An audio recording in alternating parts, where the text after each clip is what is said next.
Lesson 2.4 an epitome of courage. Courage म्हणजे धैर्य आणि एपिटमी म्हणजे एक उत्तम उदाहरण, थोडक्यात प्रतीक. ॲन एपिटमी ऑफ करेज, धैर्याचे प्रतीक.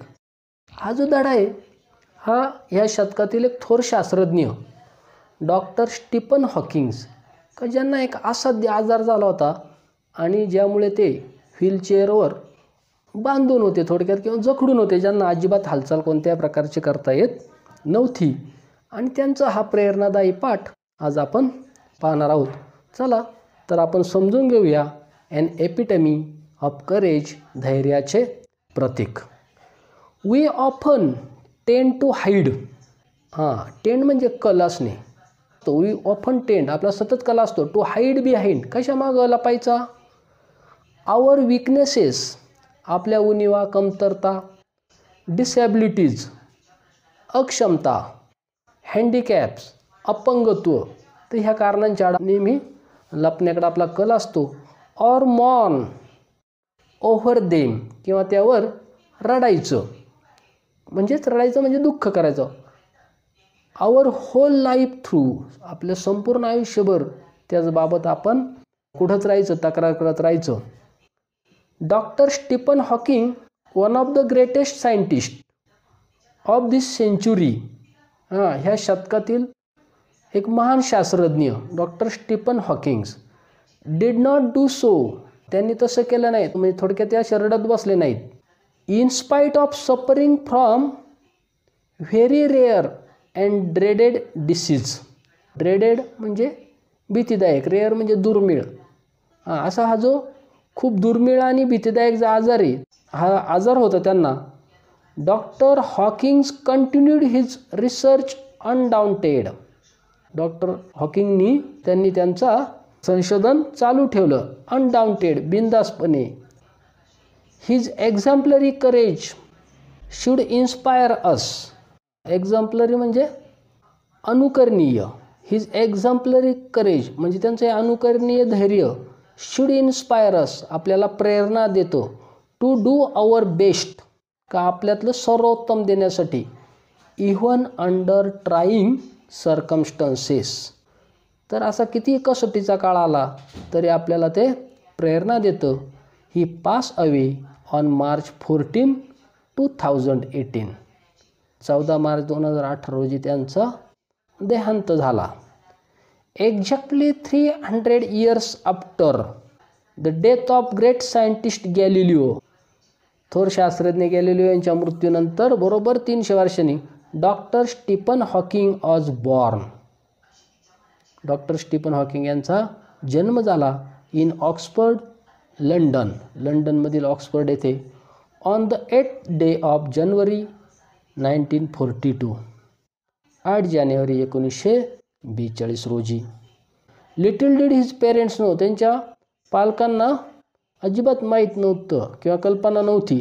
दॅट वन डे, एक दिवस, देअर लिटिल बॉय, त्यांचा लहान मुलगा, would be held as one of the greatest scientist, का त्यांचा मुलगा एक या शतकातील महान शास्त्रज्ञ म्हणून ओळखला जाईल. नायदर कुड एनीबडी इमॅजिन, कुणीही कल्पना केली नसेल. दॅट हिज माइंड, त्यांचं मन, would soar up into space, अवकाशात त्यांचं मन अशी भरारी घेईल. लाईक लाईट, प्रकाशाच्या वेगाने त्यांचं मन असं भरारी घेईन. मोर इम्पॉर्टंटली, अतिशय महत्त्वाचं, नन कुड प्रेडिक्ट. प्रेडिक्ट म्हणजे अंदाज करणे, नन म्हणजे नबडी, कुणीही असा अंदाज केला नसेल. That he would be the very epitome of courage, का ते धैर्याचं एक उत्तम उदाहरण, प्रतीक बनतील म्हणून. Courage is a wonderful thing. धैर्य एक अद्भुत गोष्ट आहे. इट इज दॅट क्वालिटी, ती अशी गोष्ट आहे, which makes people not lose heart, का जी लोकांना खचू देत नाही. नॉट लूज हार्ट म्हणजे खचू न देणे. When face with a great calamity, जेव्हा आपत्तीचा काळ येईल त्या काळात खचू जाऊ देणार नाही. It would not be an exaggeration. Exaggeration म्हणजे अतिशयोक्ती. It would not be an exaggeration, म्हणजे ही काय अतिशयोक्ती नाही, टू से दॅट, की म्हणणं काय म्हणणं, that doctor Stephen Hawking a living legend of cosmology, काय कॉस्मॉलॉजीचे म्हणजे विश्वरचनाशास्त्राचे डॉक्टर हॉकिंग हे एक प्रसिद्ध व्यक्ती होते. लिव्हिंग लिजंड म्हणजे प्रसिद्ध व्यक्ती. कॉस्मॉलॉजी म्हणजे विश्वरचनाशास्त्र, विश्वनिर्मितीशास्त्र, कॉस्मॉलॉजीचा यांनी अभ्यास केला होता. Doctor Stephen Hawking is the very personification of courage and hope. Personification म्हणजे मूर्तिमंत, उदाहरण. Is the very personification of courage and hope. धैर्य आणि इच्छाशक्तीचे ते मूर्तिमंत उदाहरण आहे. एक्सेप्ट हिज माइंड, त्यांच्या मनाशिवाय म्हणजे त्यांच्या बुद्धिमत्ता सोडली तर. He whole body is bound to a wheelchair, त्यांचं संपूर्ण शरीर व्हीलचेअरला जखडून राहिलं होतं. म्हणजे त्यांना असा आजार झाला होता की ते अजिबात हालचाल करू शकत नव्हतं, फक्त त्यांचं मन आणि बुद्धीच कार्य करत होती. Thanks to a cruel quirk of fate, हा दैवाचा एक विचित्र खेळच होता. येट, तरी he is one of the greatest scientist of this century, असं असलं तरी ते ह्या शतकातील एक महान संशोधक शास्त्रज्ञ होते. ॲन ॲव्हरेज चाइल्ड, सर्वसाधारण मुलांप्रमाणे स्टीफन ग्री अप, स्टीफन मोठा झाला. To be an normal teenager, सामान्य जो कुमारवयीन मुलांप्रमाणे स्टीफन मोठे झाले. फुल ऑफ मिस्चिफ, भरपूर खोडकरपणा. And lots of love for music and mathematics, संगीत आणि गणिताबद्दल खूप प्रेम असलेला. इव्हन दो, तरीसुद्धा. His father wanted him to study medicine, त्यांच्या वडिलांना वाटायचं की त्यांनी वैद्यकीय शिक्षण घ्यावं, म्हणजे डॉक्टर व्हावं. He was bent on studying mathematics, परंतु त्यांचा कल हा गणित शिकण्याकडे होता. The university of Oxford at that time, त्यावेळी ऑक्सफर्ड युनिव्हर्सिटीमध्ये did not have a course in mathematics, म्हणजे तिथे त्या ऑक्सफर्ड युनिव्हर्सिटीत गणित विषय नव्हता. So he opted to study physics instead. Opted म्हणजे निवडला त्यांनी, मग गणित नाही आणि जवळची युनिव्हर्सिटी म्हणून त्यांनी त्याच्याऐवजी फिजिक्स म्हणजे भौतिकशास्त्र विषय निवडला. ॲट द एज ऑफ 17, 17व्या वर्षी, स्टीफन स्टार्टेड नोटिसिंग, स्टीफन यांच्या लक्षात आलं that he was becoming increasingly clumsy. Clumsy म्हणजे वेंदळेपणा, जडवतो येणं अंगात, म्हणजे हालचालीवरती थोडी बंधन येणं.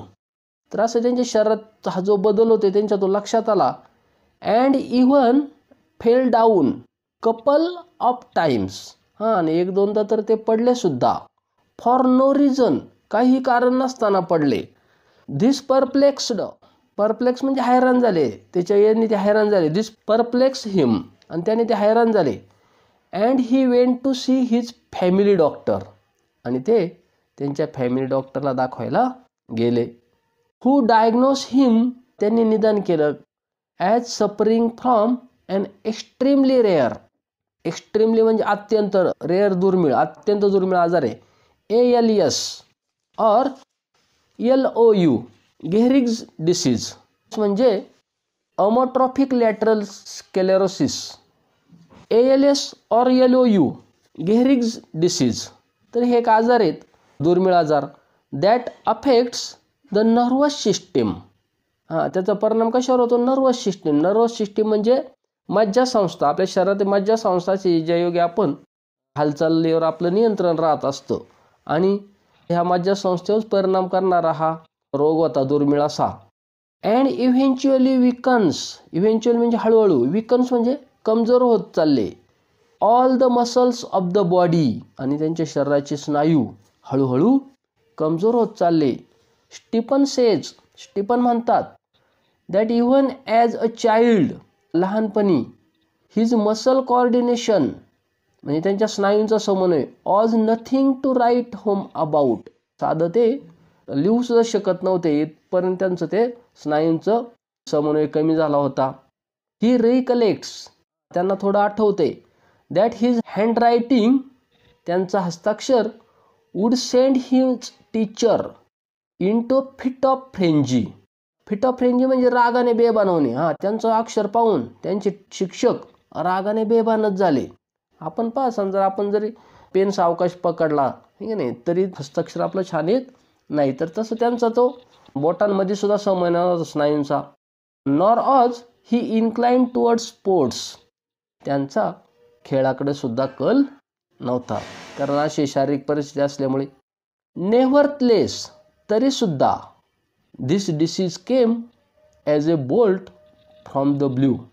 अ बोल्ट फ्रॉम द ब्ल्यू म्हणजे सडन अनएक्सपेक्टेड शॉक, म्हणजे धक्कादायक असं, अकल्पित, अनपेक्षित असा. मसल कोऑर्डिनेशनमध्ये जो काय अनपेक्षित असा परिणाम झालता नर्वस सिस्टीमवर, हा त्यांच्यासाठी सुद्धा धक्कादायक होता. हाऊ मच टाईम, किती काळ, he had left on this planet, त्यांचा किती काळ उरला होता. दिस प्लॅनेट म्हणजे ह्या पृथ्वी तलावर, ह्या धर्तीवर, ह्या ग्रहावर. ऑज व्हेरी अनसर्टन, खूप अनिश्चित होतं. म्हणजे थोडक्यात त्यांचा किती काळ उरला म्हणजे ते आता किती काळ जगू शकतील अजून, हे सगळं अनिश्चित होतं. द प्रॉग्नोसिस ऑज बॅड, प्रॉग्नोसिस म्हणजे डॉक्टरांचा अनुमान, म्हणजे भविष्य काळात म्हणजे यांचा आजार पुढं कसा होईल काय होईल ते त्याबाबत. द प्रॉग्नोसिस ऑज बॅड, डॉक्टरांचं अनुमान खूप वाईट होतं. And the doctor said they could not do much, doctor म्हणाले ते अजून अधिक काही याच्यात करू शकत नाहीत. अनडाउंटेड स्टीफन, परंतु हे बिनधास्त Stephen, decided to continue his research, Stephen यांनी ठरवलं की आपला हा संशोधन पुढं चालू ठेवायचं. And even got engage to Jane Wilde, आणि त्यांनी त्यांची जी मैत्रीण होती जेन वाइल्ड हिच्याशी वांगनिश्चय केला. हॉकिंग सेज दॅट, हॉकिंग म्हणतात, ironic as it may sound, ironic as it may sound, हे म्हणणं उपरोधिक वाटेल. It is at this dismal stage, आणि ते हे आयुष्याच्या भयान टप्प्यावर होतं. संपूर्ण शरीर आता साथ द्यायचं सोडून दिलं अशा त्या टप्प्यावर होते. ही begin enjoying life the most, आणि त्यांनी जरी या भयान टप्प्यावर असले तरी त्यांनी आयुष्य आनंदाने जगायचं ठरवलं, मजेत जगायचं ठरवलं. दिस ही सेज ऑज बिकॉज, यामागचं कारण सांगताना ते म्हणतात, he started living life for the moment, moment म्हणजे या क्षणाचं जीवन, म्हणजे थोडक्यात वर्तमानात. He started living life for the moment म्हणजे त्यांनी वर्तमानात जगायला सुरुवात केली. आपण बऱ्याच वेळा भविष्याच्या चिंतेनेच ग्रासलेला असतो आहे की नाही. त्यांचं आता आयुष्य थोडंच राहिलं होतं तरीसुद्धा त्यांनी वर्तमान जगायचं ठरवलंय. And continued his doctoral research, आणि त्यांनी त्यांचा जो डॉक्टरेट मिळवण्याचं जे संशोधन होतं, संशोधनाचं काम, ते त्यांनी ते चालू ठेवलं. With renewed vigour, renewed vigour म्हणजे नवीन जोमानं त्यांनी ते संशोधन चालूच ठेवलं. नाहीतर कधी कधी ठीक आहे नाही हात बोलवून आपण ते काम अर्धवटच सोडून देत असतो, अशी जर वाईट परिस्थिती ओढवली तर. इन द मीन वाईल, या मध्यंतरीच्या काळात, द डिसीज वर्क इट्स वे, आणि आजाराने त्याचं काम चालूच ठेवलं होतं. म्हणजे थोडक्यात हा आजार अधिक बाळावत चालला होता. Into the Stephen's body, स्टीफनच्या शरीरात. अँड लेफ्ट हिम डिसेबल्ड, आणि ह्या आजाराने त्यांना पूर्ण विकलांग केलं. He began studying the concept of black holes, आणि त्यांनी सुरुवात केली कशाला, study of concept of black holes. Black hole आहे अंतराळातलं विश्व रचना निर्मिती शास्त्रातला एक भाग आहे. ब्लॅक होल्सला मराठीत आपण कृष्णविवर म्हणतो. तर या कृष्णविवराच्या संकल्पनेचा त्यांनी अभ्यास करायला सुरुवात केली. टू गेट हिज PhD, PhDसाठी त्यांनी तो कृष्णविवराचा विषय घेतलेला आहे.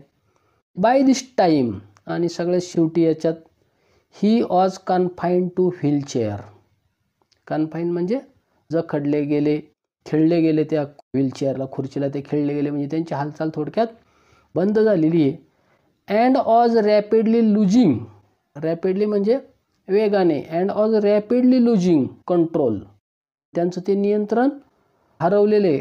Of his hands and speech, त्यांच्या हातावरचं आणि वाणीवरचं म्हणजे आवाजावरचं नियंत्रण त्यांचं हरवलेले.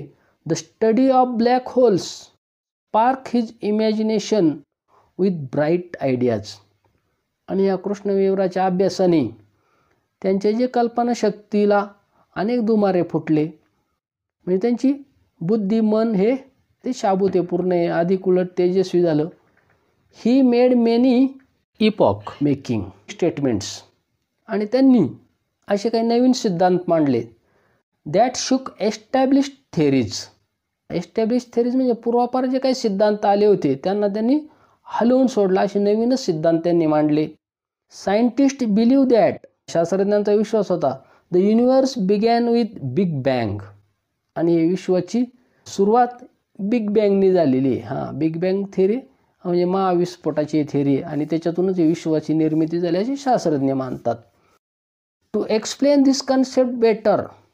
आणि ही जी संकल्पना आहे ती अधिक चांगल्या रीतीने समजण्यासाठी स्टीफन इन्व्हेंटेड. स्टीफन यांनी संशोधन केलं कशाचं? What is known as Lie algebra. Lie अल्जेब्राचं त्यांनी अधिक कन्सेप्ट व्यवस्थित समजावला सगळ्यांना म्हणून त्यांनी ली अल्जेब्राचं संशोधन केलं. Though confine to wheelchair. जरी ते व्हीलचेअरला जखडलेले असले, with no control over his body. त्यांच्या शरीरावर कोणतंही नियंत्रण नसलं. Save a finger. एक बोट बाकी त्यांचं थोडं शाबूत होतं. And with the computer to help him. संगणकाच्या मदतीनं to help him express his thoughts. आणि त्यांचे जे विचार आहेत ते त्या संगणकावरती एका बोटाच्या साहाय्याने ते त्यांचे विचार व्यक्त करत होते. Doctor Hawking is an authority on profound subjects of science. Authority म्हणजे अधिकारी. म्हणजे एखाद्याचा ज्या क्षेत्रात खूप अभ्यास असतो त्याला ते ऑथॉरिटी म्हणजे अधिकारी पुरुष म्हणतात. तर डॉक्टर हॉकिंग हे अधिकारी पुरुष होते. On profound subjects of science. गण अशा सायन्स विषयाचे ते अधिकारी पुरुष होते. Numerous honorary doctorates. न्यूमरस म्हणजे खूप. ऑनररी डॉक्टरेट्स मानद डॉक्टरेट पदवी त्यांना.